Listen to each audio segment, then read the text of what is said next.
Quand vous utilisez des modèles de langage d'IA, je vous recommande de prendre quand même quelques précautions. Déjà, il faut savoir qu'ils ont une sorte de pré-prompt, de prompt system, qui sont des consignes écrites par les éditeurs pour éviter certains soucis, pour éviter que l'IA fasse n'importe quoi, qu'elle hallucine trop ou qu'elle soit sexiste, raciste, agiste. Néanmoins, ces prompt systems peuvent induire eux-mêmes des biais. Par ailleurs, l'IA est entraînée sur nos données. Si on lui donne des données racistes ou sexistes ou agistes, elle va simplement reproduire ce à quoi on l'a nourrie.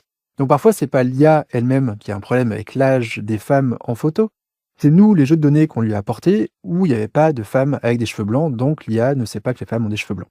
Mais voilà, c'est important de les connaître, il y a pas mal d'études sur ces sujets qui vérifient ces biais, sachant que c'est aussi un outil d'influence et politique, où en 2024, il avait été démontré que ChatGPT était plus démocrate que républicain sur des sujets politiques, par exemple, mais ça peut évoluer en fonction des présidents, en fonction des partis au pouvoir, mais aussi les marques qui vont chercher à apparaître le plus possible dans les résultats.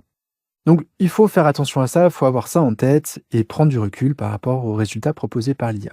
Aussi, au niveau environnemental, le fait de poser des questions à l'IA a un coût énergétique, en électricité, en émissions de gaz à effet de serre, en consommation d'eau, parce qu'on a besoin de refroidir les serveurs, et aussi en fabrication de vos ordinateurs, mais aussi des serveurs et des centres cloud qui ont besoin de métaux qui se raréfient, il faut creuser de plus en plus profond, il faut détruire un peu notre environnement global pour que nos IA soient les plus puissantes et les plus rapides possibles.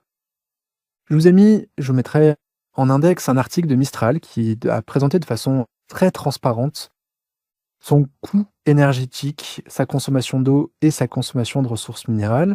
Et comme vous pouvez le voir, qui coûte le plus, c'est l'entraînement du modèle et le fait de l'utiliser après au quotidien. Par contre, ce qui va avoir un impact sur la consommation de ressources, c'est votre ordinateur en fait. Parce que le fait qu'on en change régulièrement et qu'on ait un smartphone, 2, 3, etc., c'est ça qui a un vrai impact sur l'environnement. Ça vous donne ici le coût d'une requête pour générer une page de texte. C'est 1,14 g de CO2, c'est comme quand on regarde du streaming pendant 10 secondes, et c'est 5 centilitres d'eau pour générer une page de texte. Donc voilà, vous avez tous les éléments dessus pour connaître l'impact environnemental de votre usage de l'IA, sachant que ça ne sert à rien d'utiliser l'IA tout le temps, autant l'utiliser à bon escient.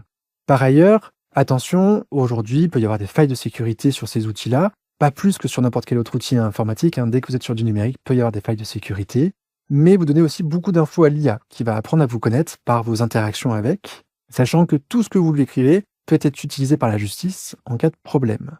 Par ailleurs, ce que vous lui mettez dedans, si vous êtes en version gratuite, peut l'aider à s'entraîner.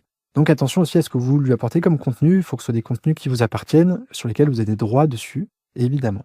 Et enfin, il faut savoir quand même que pour entraîner ces IA, les droits d'auteur n'ont pas été respectés dans l'ensemble. Donc, c'est quand même pas à favoriser, à mettre en avant tout le temps. Voilà, je vous ai dit ça en introduction, même si après je vais vous montrer qu'il y a plein de solutions géniales pour vous aider à réviser, mais que vous ayez bien ces éléments en tête pour l'utiliser avec intelligence et recul et esprit critique.